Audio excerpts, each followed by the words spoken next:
Hello guys, good morning and welcome to my new video of reproduction in lower and higher plants।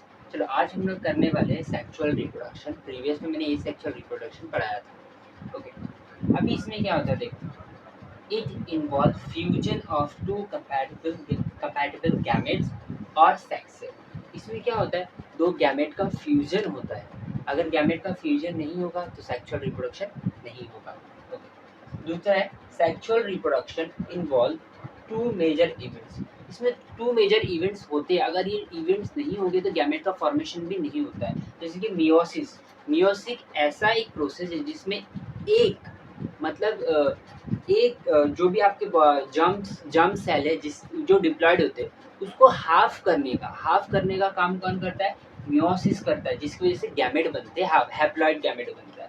Okay, और fusion of gametes, और gamete का fusion होने से क्या होता है, फिर जो हैप्लॉइड था, मदर से हैप्लॉइड एक गैमेट आई और फादर से गैमेट आई, दोनों मिली और एक डिप्लॉइड स्ट्रक्चर बनाया, सेल बनाया, जिसको हम लोग बोलते हैं जाइगोट। तो उसी को हम लोग बोलते हैं फ्यूजन ऑफ गैमेट, जिसको हम लोग फर्टिलाइजेशन भी कहते हैं इस प्रोसेस को। Okay, it produce genetically dissimilar progeny. आपने देखे होंगे कि आप में और आपके पेरेंट्स में बहुत सारे डिसिमिलैरिटीज है, मतलब थोड़े से चेंजेस है। जैसे कि उनके बालों का, या आपका स्किन भी हो सकता है, आँखों का रंग भी हो सकता है। जैसे कि आप समझ लें आपके फादर थोड़े से सांवले हैं, लेकिन आप थोड़े फेयर है आपकी मम्मी की तरह।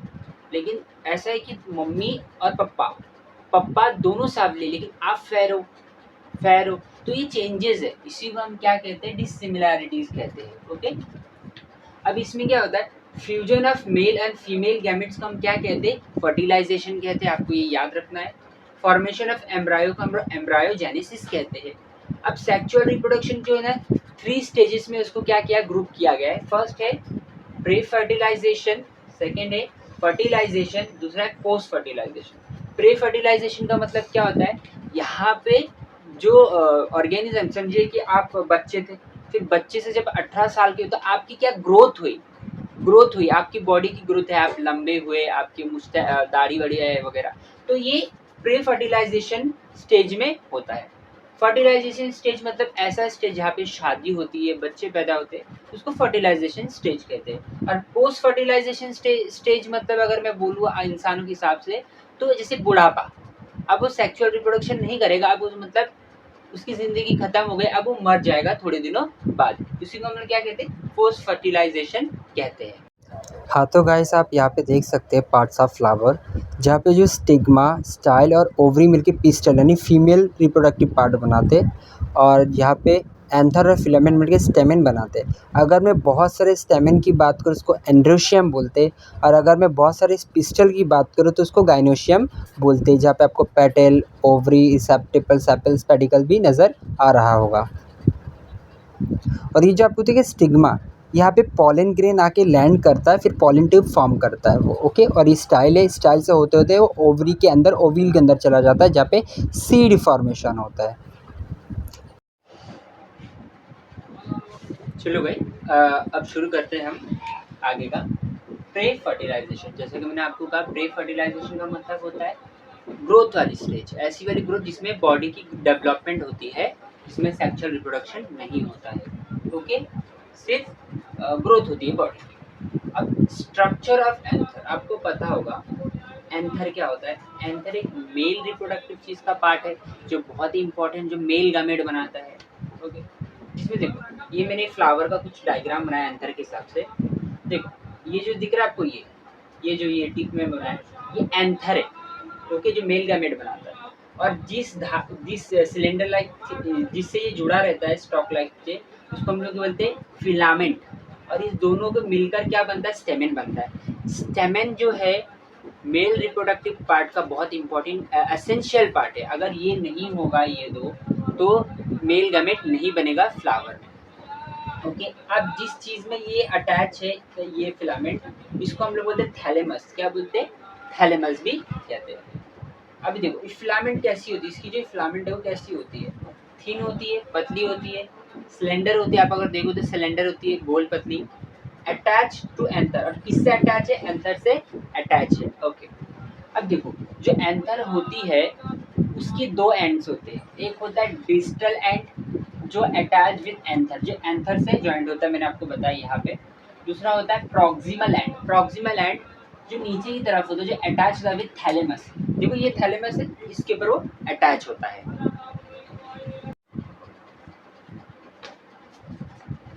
चलो गाइस, अब एंथर के बारे में हम पढ़ते हैं। देखो एंथर, एंथर के स्ट्रक्चर पढ़ेंगे। आपको मालूम है एंथर वो जगह है जहाँ पे मेल गैमेट बनते हैं। ओके देखो एंथर इज डाइथिकस, डाइथिकस का मतलब क्या होता है मालूम है? दो लोग, बाई लोग मतलब दो लोग। देखो ये एक है, एक है, दोनों को मैंने मिलाया। अब देखो, अब ये एक से एक लोब है और ये एक से दूसरा लोब है, तो इसको मिलता है, इसको हम लोग साथ में बोलते हैं डाइथिकस। और अगर मैं अलग अलग बोलूँ तो ये एक लोब, ये एक, इसको बोलते हैं बाइलोब या डाइथिकस। ओके अब देखो एंड टेट्रास्पोरेंजिएट, टेट्रास्पोरेंजिएट मतलब क्या होता है? वो ऐसी जगह होती है, स्पोरेंजिएट क्या होता है? ऐसी जगह। देखो ये स्पोरेंजिया दिखा मैंने, स्पोरेंजिया ऐसी जगह है जहाँ पे मेल गैमेट बनता है। तो ये कितने, एक दो तीन चार, तो क्या है? टेट्रास्पोरेंजिएट। कितने हैं? मतलब चार स्पोरेंजिया, इसके लिए इसको क्या बोलते हैं? टेट्रास्पोरेंजिएट। ओके जहाँ पे मेल गैमेट बनता है यानी पॉलिन ग्रेन बनता है। Okay each lobe of anther contains two pollen sac. अब देखो, अब बोलोगे भाई ये पॉलन सेक और इस स्पोरेंजिया में क्या फ़र्क है? देखो कोई फ़र्क नहीं है। आपको मम्मी घर पे क्या बुलाती है? मेरा बच्चा। स्कूल में जाते तो फ्रेंड क्या बुलाता है? आपके नाम से। तो आपके अलग अलग नाम है, उसी तरह इस स्पोरेंजिया के भी अलग अलग नाम है। स्पोरेंजिया भी है, पॉलन सैक भी इसका नाम है। ओके जहाँ पे पॉलन ग्रेन या मेल गैमेट बनता है। There are total 4 pollen sac. देखो एक में दो है, देखो हाफ लोब में अगर कट करूं, हाफ लोब में कितना है? 2 पॉलन सैक है। तो और हाफ में दूसरे में क्या? 2 पॉलन सैक अलग है। तो कितने पॉलन सैक है टोटल?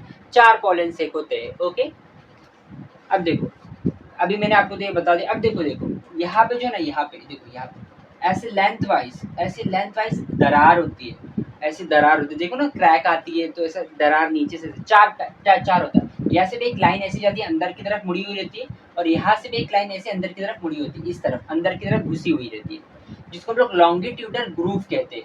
लॉन्गिट्यूडनल ग्रूव कहते हैं जो एंथर को दो हिस्सों में बांटता है। ओके जिसके लिए ये रन लेंथ वाइज, जितनी एंथर की साइज होगी लॉन्गिट्यूडनल ग्रूव भी उतना ही उसके लेंथ वाइज लंबा होगा। ओके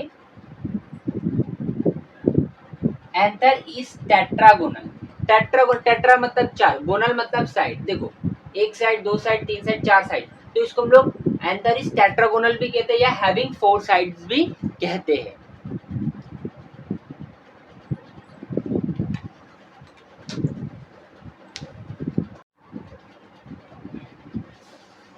हेलो गाइस, चलो अब हम सीखते हैं structure of young anther. Young anther जब मतलब एंथर जो होता है अभी बच्चे के डेवलपिंग स्टेज में होता है, जब वो छोटा होता है।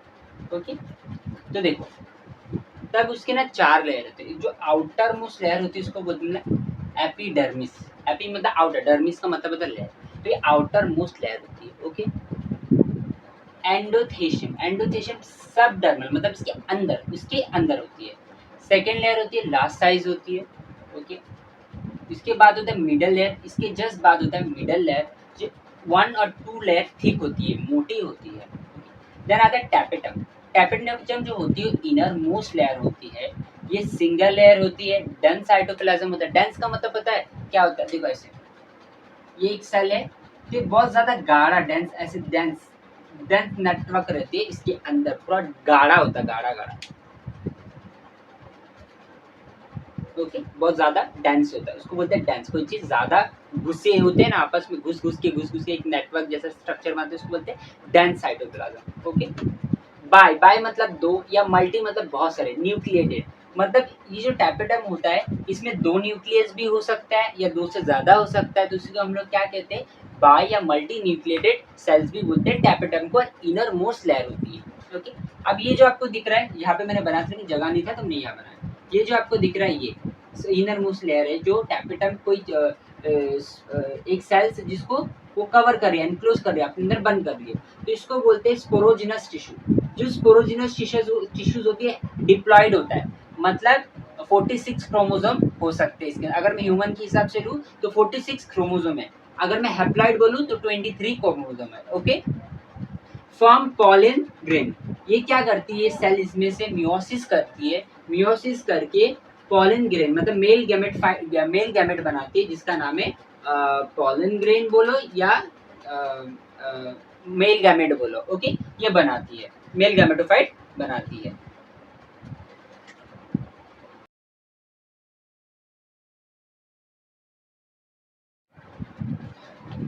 चलिए दोस्तों, ये थोड़ा इंपॉर्टेंट आपको याद भी रखना है, क्योंकि आपको बोर्ड एग्जाम में 2 मार्क्स के लिए पूछ सकता है कि रोल ऑफ टैपेटम के बारे में बताओ।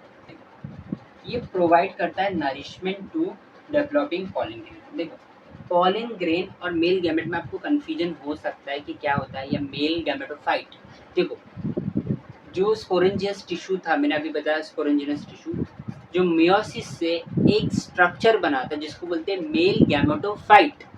मेल गैमेटोफाइट जिस उसी को हम मेल पॉलन ग्रेन भी बोलते हैं, जिसके अंदर मेल गैमेट होता है, उस स्ट्रक्चर को हम लोग पॉलन ग्रेन या मेल गैमेटोफाइट कहते हैं। ओके, तो उसको नरिशमेंट करने का काम कौन करता है, टैपेटम करता है, क्योंकि वो मेल गैमेट अंदर बनाते रहता है। Okay, it produce chemical for enzyme. अब एग्जाइम किसको बोलते हैं, जो पॉलन ग्रेन की आउटर लेयर होती है ना, उसको बनाने के लिए केमिकल चाहिए, तो वो टैपेटम बना के देता है मेल गैमेटोफाइट को। Okay, it produce pollen kid. अभी देखो, आपको पता है मेल गैमेट होता है, जो मेल होता है फ्लावर का एंजियोस्पर्म का, वो नॉन मोटाइल होता है, मतलब वो मूव नहीं कर सकता। तो अगर कोई चीज़ इसको समझो कि बर्ड्स आई या बीज आई, इंसेक्ट आए, तो जब उसके ऊपर पैर रखेंगे, फूलों का रस चूसने के लिए आएंगे, तो उनके पैर में चिपक जाएगा, तो वो अलग अलग जगह पे जाते रहेंगे फ्लावर पे। अगर सेम स्पीशीज के फ्लावर पे अगर उन्होंने पैर रख दिया, जाके पैर रख दिया, तो उसके पैर में चिपक जाएगा पॉलन ग्रेन, तो वो जाके वहाँ पे फर्टिलाइजेशन हो जाएगा। Okay, it produce callase enzyme. ये एक तरह का एंजाइम है जो पॉलन ग्रेन को चाहिए रहता है। Epidermis, endothecium and middle layer. आपको पता है 3 लेयर है, इनका काम है प्रोटेक्शन करना, और एक काम है डिहाइसन। डिहाइसन का मतलब होता है फटना, फटना, फट कर स्पोर को रिलीज करना, उसको क्या कहते हैं हम लोग, डिहाइसन कहते हैं। ओके,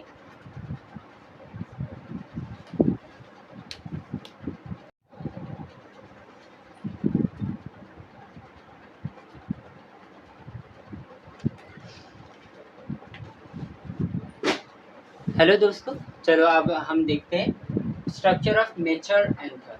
एंथर मतलब अभी एंथर जो है, अभी उसका डेवलपमेंट हो चुका है, अब वो पॉलन ग्रेन बना सकते हैं, मेल गैमेटोफाइट बना सकते हैं, तो तभी उसका उसका कैसा स्ट्रक्चर होता है, टीएस उसका देख रहे हैं। देखो, ये हमारा मेच्योर एंथर है। देखो, मेच्योर एंथर है, तो यहाँ पे आउटर होते हैं एपिडर्मिस, और उसके बाद वाला होता है एंडोथेशियम। लेकिन यहाँ पे देखो, यहाँ पे मिडल लेयर और टैपेटम नहीं होता है, एब्सेंट होता है, डीजनरेट हो जाता है, गायब हो जाता है। ओके, और यहाँ पे देखो, जो ये जगह है जहाँ पे पॉलन ग्रेन बन रहा था, पॉलन ग्रेन बन रहा, जिसको हम लोग क्या बोल रहे थे पहले, स्पोरेंजिया, अब इसको हम बोलेंगे पॉलन सैक। इस जगह को क्या बोलेंगे, जहाँ पे पॉलन ग्रेन बन रहा है उसको पॉलन सैक कहेंगे, और ये क्या बन रहे हैं, पॉलन ग्रेन बन रहा है। ओके, अब यहाँ पे माइक्रोस्पोरोजेनेसिस। माइक्रो मतलब छोटा, स्पोरोजेनेसिस मतलब फॉर्मेशन ऑफ स्पोर। देखो, जो मेल होता है ना, मेल होता है बहुत छोटा होता है, इसलिए इसको हम लोग बोलते हैं माइक्रो। स्पोरोजेनेसिस मतलब बहुत छोटा सा स्पोर बनता है, फिर इससे पॉलन ग्रेन बनता है, मेल गैमेटोफाइट, इसलिए हम लोग बोलते हैं माइक्रोस्पोरोजेनेसिस, मतलब स्मॉल स्पोर का फॉर्मेशन। आज स्पोरोजेनस टिश्यूज जो होती है, जो डिप्लॉयड होती है, मैंने आपको पहले भी बोला, जो क्या बनाती है, मेल गैमेटोफाइट बनाती है। अब पहले क्या, इसमें ये डिप्लॉयड होती है, जिसको इसकी जो सेल्स है उसको बोलते हैं पॉलन ग्रेन मदर सेल भी बोलते हैं, या माइक्रोस्पोर मदर सेल भी कहते हैं, जो डिप्लॉयड होता है। ये मियोसिस फर्स्ट शो करेगा, और दो हैप्लॉइड स्पोर देगा। ओके, अब ये हैप्लॉइड क्या करेंगे, वापस मियोसिस 2 करेंगे, मियोसिस 2 करेंगे, और मुझे 4 माइक्रोस्पोर देंगे।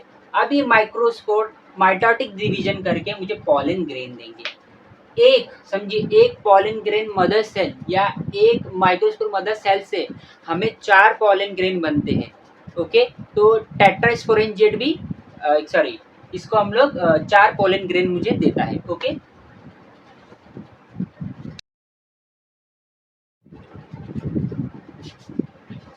चलो गाइस, आज अभी हम देखते हैं डेवलपमेंट ऑफ पॉलन ग्रेन, कि पॉलन ग्रेन कैसे बनता है। ओके, फर्स्ट आपको मैंने बताया पॉलन ग्रेन मदर सेल या माइक्रोस्पोर मदर सेल या pollen grain mother cell. Okay, जो स्पोरोन्जिनस टिश्यूज बोलते हैं उसके अंदर होता है, ये डिप्लॉयड होता है, ये मियोसिस शो करता है और मुझे 4 स्पोर देता है, ओके 4 स्पोर देता है।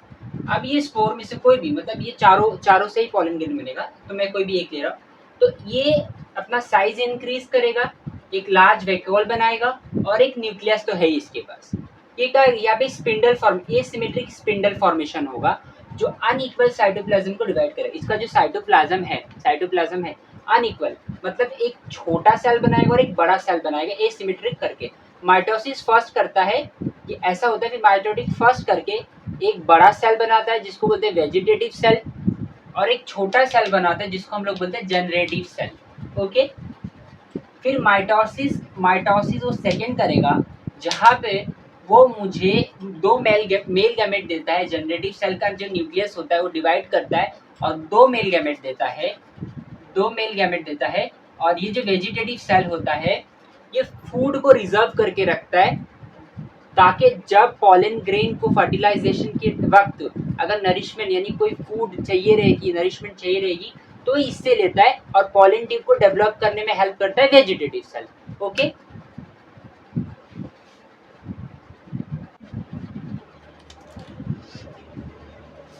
चलो गाइस अब करते हैं हम स्ट्रक्चर ऑफ पॉलन ग्रेन का स्ट्रक्चर कैसा होता है। ओके, अब ये जो मैंने स्ट्रक्चर बनाया पॉलन ग्रेन आपकी किताब में भी दी हुई है, आप देख सकते हैं।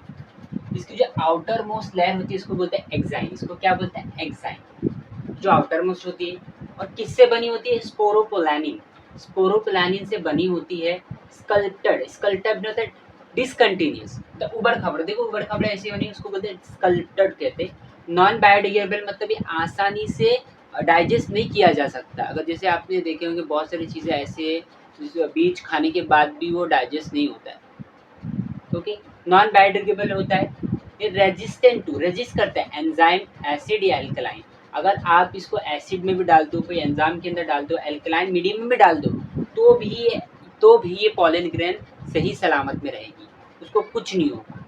ओके, अब होता है इंटाइन, जो सेकेंड इनर मोस्ट लेयर है। ये इनर मोस्ट लेयर, इसको ये किससे बना है? पैक्टिन और सेलुलोज से मिलके बना है। ओके, ये कंटिन्यूस लेयर है, देखो कंटिन्यूस, कोई स्कल्प्टेड नहीं है। प्रोड्यूस बाय वेजिटेटिव सेल, ये जो इंटाइन लेयर है वेजिटेटिव सेल बनाता है। ओके, अब जहाँ पर भी जो एक्साइन नहीं होता, एक्साइन एब्सेंट होता है, इसको जर्म पोर बोलते हैं। क्या बोलते हैं? जर्म पोर बोलते हैं। ये क्या कहते हैं? पॉलन ट्यूब इनिशिएट यही से होती है, पॉलन ट्यूब जो है यही से बाहर आता है। ओके, बंद कर। अब ये बड़े वाले सेल को वेजिटेटिव सेल बोलते हैं और जीसी को क्या बोलते हैं? Generative cell. एक बात याद रखिए, जो जनरेटिव सेल स्मॉल होता है और वेजिटेटिव सेल के साइटोप्लाज्म में वो फ्लोट करता है, मतलब यहाँ पे भी आ सकता है, यहाँ पे भी आ सकता है, उसकी मर्जी से। और वेजिटेटिव सेल जो होता है इसका न्यूक्लियस इरेगुलर शेप का होता है, लार्ज होता है इसका सेल, और ये स्मॉल साइज का होता है। ओके, हाय गाइस, चलो अब हम करते हैं पॉलन ग्रेन। आपको पता है कि पॉलन ग्रेन जो नॉन मोटाइल है, वो एक जगह से दूसरी जगह खुद से नहीं जा सकता, उसको हेल्प चाहिए, या हवा से जा सकता है, इंसेक्ट से भी जा सकता है। तो जो हवा से जाता है, बीन पॉलिनेटेड है, वो रेस्पिरेटरी डिजीज करता है, जैसे कि ब्रोंकाइटिस। आपको जो ब्रोंक्यूल जिसमें हवा आती जाती रहती है, उसके अंदर क्या होती है? पेन होती है, आपको सांस लेने में तकलीफ होती है। एस्थमा आपको मालूम है, एलर्जी है, नाक बहती रहती है इसके अंदर। पार्थेनियम एक प्लांट है, ग्रास है, जिसका जो पॉलन होता है एलर्जी कॉज करता है। Okay, viability of pollen grain, समझिए कि एक पॉलन ग्रेन बन चुका है, तो अभी वो फर्टिलाइजेशन कितने टाइम तक कर सकता है? मतलब एक्सपायरी डेट, जैसे आप दवाई खाते हो तो एक वक्त 1 साल की एक्सपायरी डेट रहती है, 1 साल के बाद उसको नहीं खाना है, तो इसी तरह पॉलन ग्रेन में एबिलिटी होती है कि इतने वक्त में ही वो फर्टिलाइजेशन कर सकता है, उसके बाद नहीं कर सकता। तो viability of pollen grain fertilisation, paddy मतलब राइस और वीट मतलब गेहूँ, ये अगर पॉलन ग्रेन बनता है तो आधा घंटे के अंदर अगर फर्टिलाइजेशन नहीं हुआ तो वो वेस्ट हो जाएगा, मतलब अब फर्टिलाइजेशन नहीं होगा तो कोई काम का नहीं होगा। दूसरा होता है रोजेसी, लेग्यूमिनेसी एंड सोलानेसी।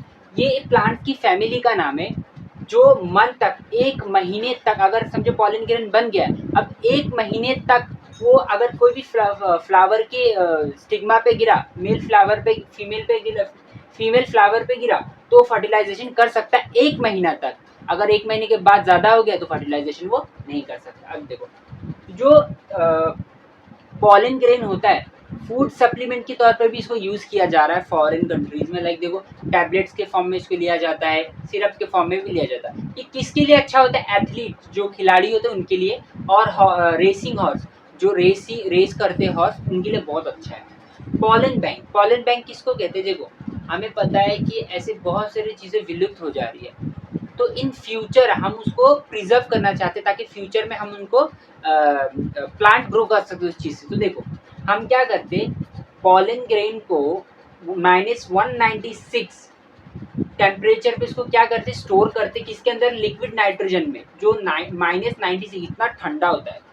ये यूज़ किया जाता है प्लांट ब्रीडिंग में, फ्यूचर में प्लांट को प्रोड्यूस करने के लिए इसका यूज़ किया जा सकता है। आपको बता दूं जो पॉलन ग्रेन होता है उसकी साइज होती है 25 से लेकर 50 म्यू मीटर होती है, 25 से लेकर 50 म्यू मीटर हो सकती है।